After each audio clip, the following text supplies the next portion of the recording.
بسم اللہ الرحمن الرحیم۔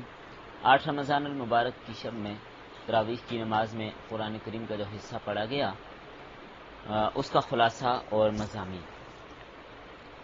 سورہ انفال یہ مدنی سورت ہے، ترتیب قرآنی میں اس کا نمبر 8 ہے اور ترتیب نزولی میں اس کا نمبر 88 ہے، 88۔ اس سورت میں کل آیات 75، 76 یا 77 ہیں، 10 رکوع ہیں، کل الفاظ 1631 ہیں اور حروف 6294 ہیں۔ یہ سورت جنگ بدر کے بعد 2 ہجری میں نازل ہوئی، اس لیے اس سورت کو سورہ بدر بھی کہا جاتا ہے۔ اس سورت کا نام کہاں سے لیا گیا؟ اس سورت کی پہلی آیت کے اندر انفال کا لفظ موجود ہے۔ انفال جمع ہے نفل کی، مراد اس سے مال غنیمت ہے۔ اصل میں نفل زیادت کے معنی میں ہے، تو نفل بھی اصل سے زائد ہے، یعنی فرض سے زائد، اور غنیمت کو نفل اس لیے کہتے ہیں کہ اللہ تعالیٰ کی طرف سے ایک فضل اور عطیہ ہے۔ پہلی امتوں پر مال غنیمت حلال نہیں تھا، اس امت پر بطور فضل اور زیادت کے اللہ نے اس کو حلال کیا، اور پہلی امتوں میں مال غنیمت جو ہوتا اس کو ایک جگہ رکھ دیا جاتا، جمع کر دیا جاتا، آسمان سے آگ نازل ہوتی اور اس کو آ کے جلا کر راکھ کر دیتی تھی۔ چونکہ وہ لوگ جسمانی طاقت میں بڑے مضبوط تھے، محنت اور مشقت کر سکتے تھے، اس لیے ان کے لیے مال غنیمت جائز نہیں تھا۔ غنیمت اس مال کو کہتے ہیں جو جہاد میں کفار سے حاصل ہو بصورت جنگ، اور جو مال کسی معاہدے اور صلح کے تحت ہو اسے مال فیء کہتے ہیں۔ تو انفال کا حکم تو یہاں پر ہے اور فیء کا حکم سورہ حشر میں ہے۔ سورہ انفال کا گزشتہ سورت کے ساتھ اعراف کے ساتھ ربط کیا ہے؟ گزشتہ سورت میں انبیاء کرام کا اپنی قوموں اور امتوں کے مقابلے میں غلبے کا ذکر تھا اور کامیابی کا بیان تھا۔ اب اس سورت میں زیادہ تر غزوہ بدر کو بیان کیا گیا ہے، جس میں اللہ تعالیٰ نے تائید غیبی کے طور پہ نبی کریم صلی اللہ علیہ وسلم کو فتح، نصرت اور غلبہ عطا کیا۔ ظاہری اسباب اور ساز و سامان کے لحاظ سے صحابہ بے سر و سامان تھے۔ اللہ تعالیٰ نے ان کے ہاتھوں کفار قریش کے تکبر اور سرکشی کو اور ان کے غرور کو، ان کے تمرد کو خاک میں ملایا۔ یہ کامیابی تقوی کی برکت سے حاصل ہوئی، توکل کی برکت سے حاصل ہوئی، اس لیے اس سورت کو توکل، تقوی، خوف اور خشیت سے شروع کیا گیا ہے۔ اس سورت کی جو مضامین ہیں، سورہ بقرہ میں روح سخن جیسے پہلے بھی عرض کیا زیادہ تر یہود کی طرف تھا، آل عمران میں نصارہ کی طرف تھا، سورہ نساء میں اور سورہ مائدہ میں خاص طور پہ اہل عرب ان کو ایمان کی دعوت دی گئی اور ان کی اصلاح کا پروگرام پیش کیا گیا تھا۔ پھر کھانے پینے کی حلال اور حرام اشیاء کو اور نکاح اور طلاق کے متعلق معاشرتی مسائل کو بیان کیا گیا۔ سورہ انعام کی ابتدائی آیات میں مجوسیوں کا ذکر کیا، ان کا پایہ تخت چونکہ ایران تھا، نزول قرآن کے زمانے میں تقریباً آدھی دنیا پہ یہی چھائے ہوئے تھے، آگ کے پجاری تھے، الگ الگ معبودوں کے قائل تھے، یزدان اور اہرمن، ایک کو خیر کا خالق اور ایک کو شر کا خالق سمجھتے تھے۔ اس کے بعد سورہ اعراف میں تمام بنی نوع انسان کو خطاب کیا گیا اور سب کے سامنے قرآن کی عالمی دعوت اور عالمگیر دعوت کو پیش کیا، اور اس صورت میں حضرت نوح علیہ السلام سے شروع کر کے حضرت انبیاء کرام کی تاریخ کو بھی بیان کیا۔ اہل سعادت دعوت کو قبول کرتے ہیں اور مانتے ہیں، لیکن جو شیطانی راستے پر گامزن ہوتے ہیں وہ نہیں مانتے، تو نبی کریم صلی اللہ علیہ وسلم کی زبان مبارک سے اعلان کروایا، یا ایھا الناس انی رسول اللہ الیکم جمیعا۔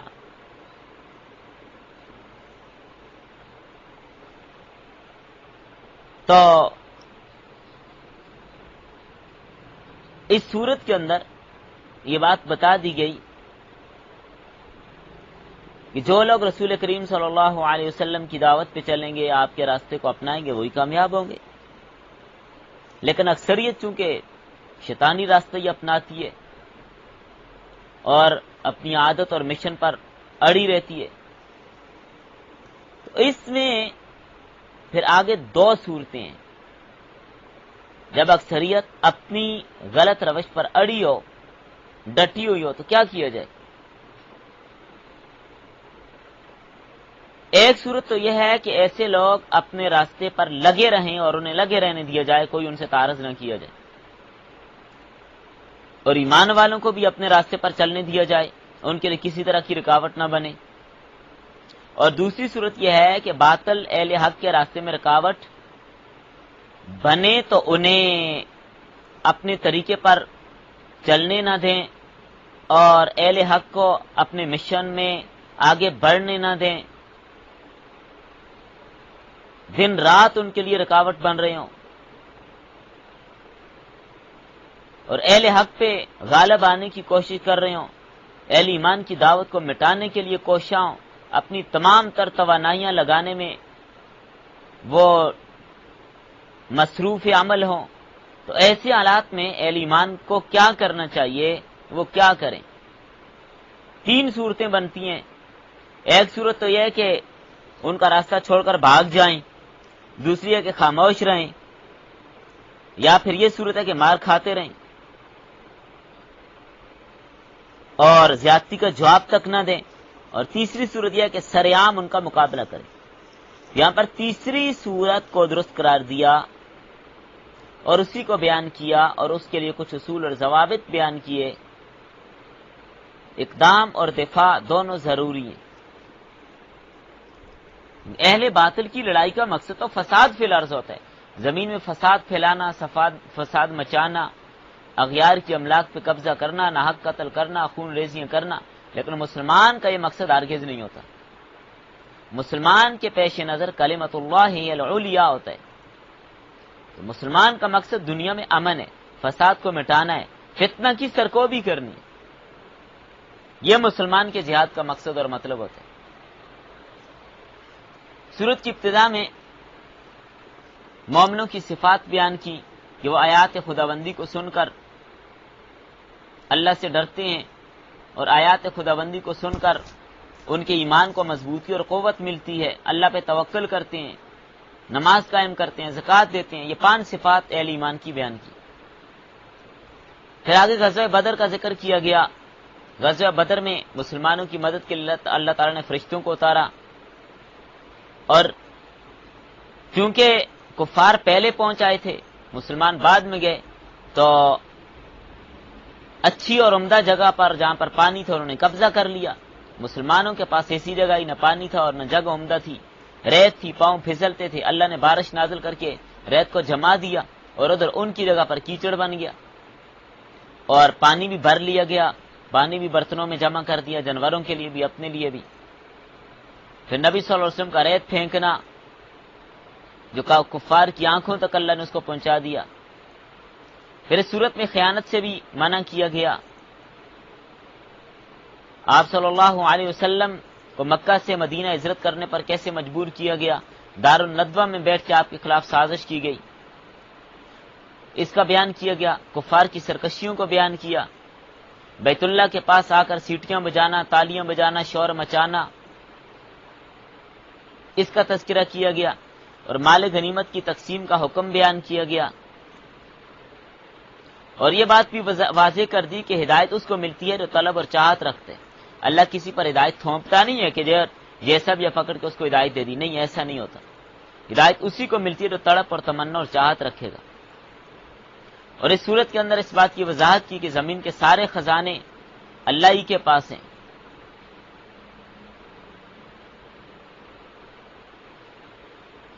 تو اب اگر کوئی آدمی سارے خزانے بھی خرچ کر دے، سارے خزانے بھی خرچ کر دے، تو آپس میں اتفاق اور اتحاد نہیں حاصل کر سکتا، محبت نہیں حاصل کر سکتا۔ یہ اللہ کی مہربانی ہے کہ اس نے مسلمانوں کے دلوں میں اتفاق اور اتحاد ڈالے۔ اس اتفاق اور اتحاد ہی کی برکت سے اللہ نے بدر میں فتح دی۔ آج بھی اگر مسلمان قوتیں، مسلمان قومیں اور مسلم ممالک آپس میں اتفاق اور اتحاد کر لیں، پورا دنیائی کفر کبھی مسلمان کی طرف میلی نگاہ سے دیکھے گا نہیں۔ لیکن بدقسمتی ہے کہ مسلمان کا اتفاق اور اتحاد ختم ہو گیا۔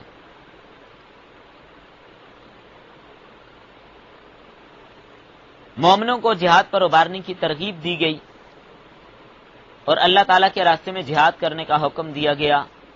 یہ اس سورت کے بنیادی مضامین ہیں۔ اب سورت التوبہ یہ مدنی سورت ہے، فتح مکہ کے بعد اس کا نزول ہوا۔ اس سورت میں 16 رکوع اور 129 یا 130 آیات ہیں۔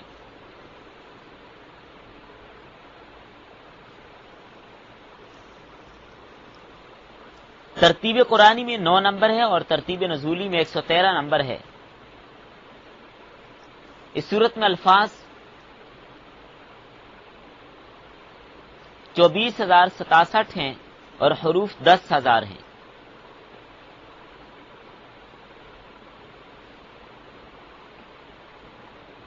نہیں، الفاظ اس میں 2,467 ہیں، 2,467 الفاظ اور 10,000 حروف۔ وجہ تسمیہ، اس سورت کی اور بھی بہت سارے نام ہیں جن میں 2 مشہور ہیں، سورہ برات اور سورہ توبہ۔ اسے سورہ برات اس لیے کہتے ہیں، اللہ تعالیٰ نے اس سورت میں مشرکین سے بیزاری کا اعلان کیا، اپنی اور اپنے رسول کی برات کا اظہار کیا کہ اللہ بھی ان سے بری ہے اور رسول بھی ان کفار سے بری ہیں، اور مشرکین کے لیے حکم دیا گیا کہ 4 ماہ کی مدت میں یا تو اسلام قبول کر لیں یا ملک چھوڑ دیں۔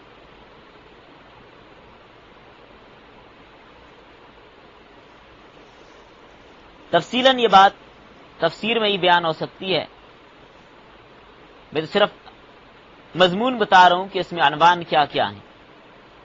حضرت علی رضی اللہ عنہ کو بھیج کر نبی کریم صلی اللہ علیہ وسلم جب حضرت ابوبکر صدیق کو امیر حج بنایا تھا تو حضرت علی کو بعد میں پیچھے بھیجا کہ جا کر اعلان برات بھی کر دیں، تو اعلان برات کر دیا اور یہ اعلان کر دیا کہ آئندہ سال سے کوئی مشرک بیت اللہ میں داخل نہیں ہو سکتا، حرم کے حدود میں نہ آئے، یہ نجس ہیں، ان کو حرم کے قریب بھی نہ چھوڑا جائے۔ اعلان حضرت علی رضی اللہ عنہ سے اس لیے کروایا تھا کہ عرب میں یہ رواج تھا کہ جب کوئی معاہدہ وغیرہ ختم کرنا ہوتا تو اعلان برادری کا کوئی قریبی آدمی کرتا، اس لیے نبی کریم صلی اللہ علیہ وسلم نے حضرت علی رضی اللہ عنہ کو اعلان کے لیے بھیجا تھا۔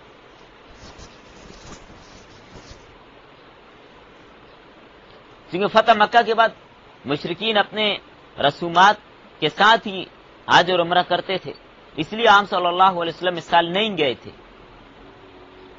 آپ نے جب حج فرض ہوا تو پہلے صدیق اکبر کو بھیجا تاکہ جا کے حرم کو پاک کر دیا جائے، کیونکہ برہنہ طواف ابھی بھی ہو رہے تھے۔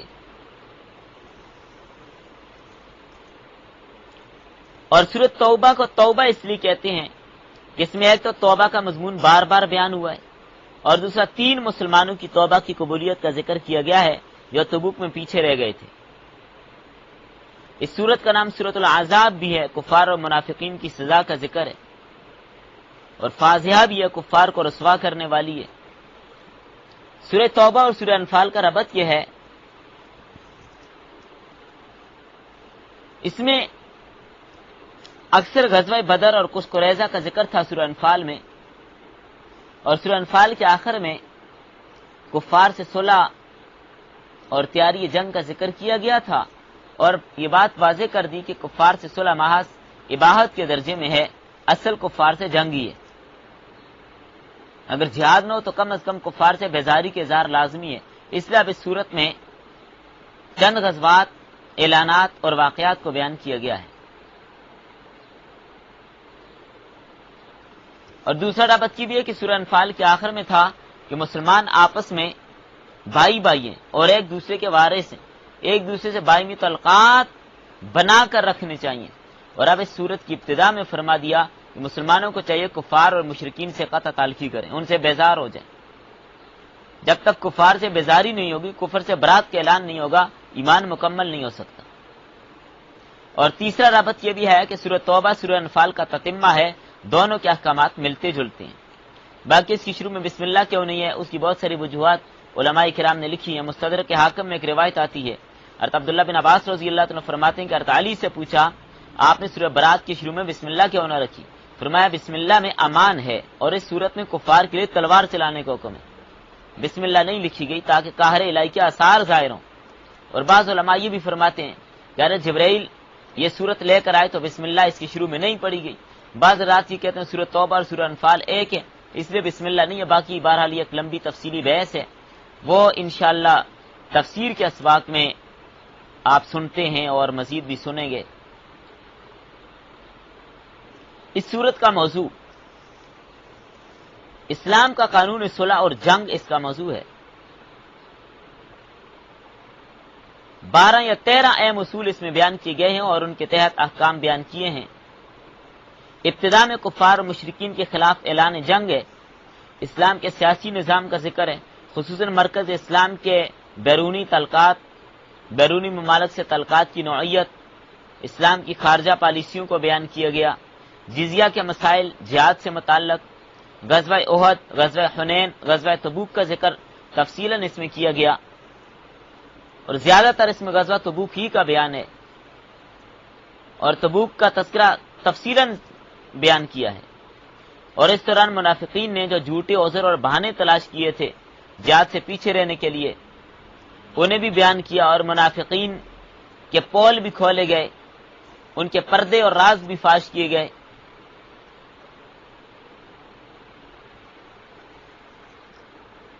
اور منافقین کو جو رعایتیں دی گئی تھیں اس صورت میں ان کے ختم کا اعلان بھی کر دیا گیا، مشرکین سے لا تعلقی کا اعلان کر دیا گیا. فتح مکہ کا ذکر بھی اس صورت میں موجود ہے. اور جو مسجد زرار تعمیر کی تھی منافقین نے ابو عامر راہب کے کہنے پر، اس کا تذکرہ بھی اس صورت کے اندر موجود ہے.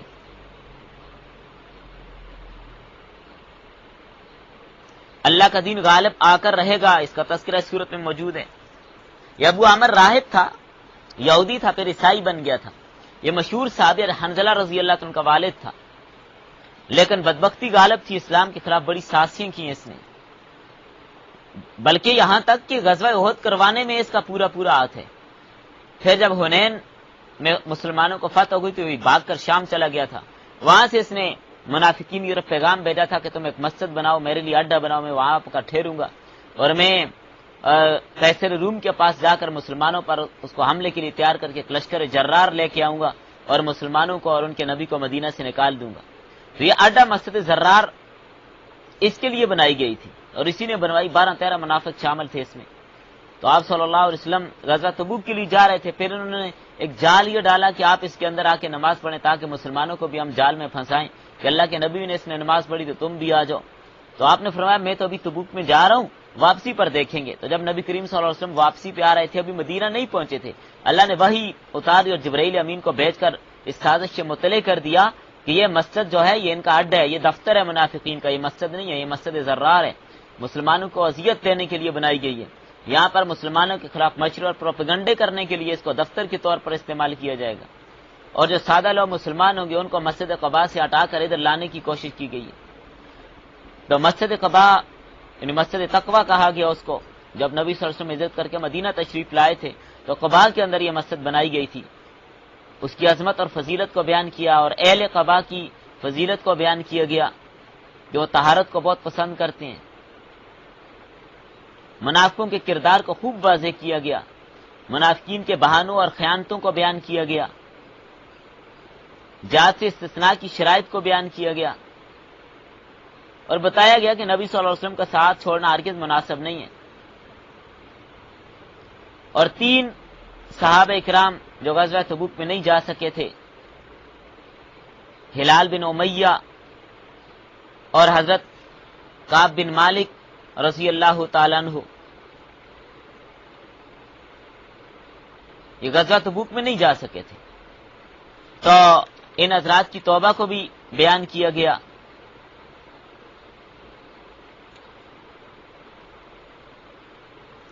آخر میں نبی کریم صلی اللہ علیہ وسلم کے خصال حسنہ کو بیان کیا گیا اور سورت کو مکمل کر دیا گیا.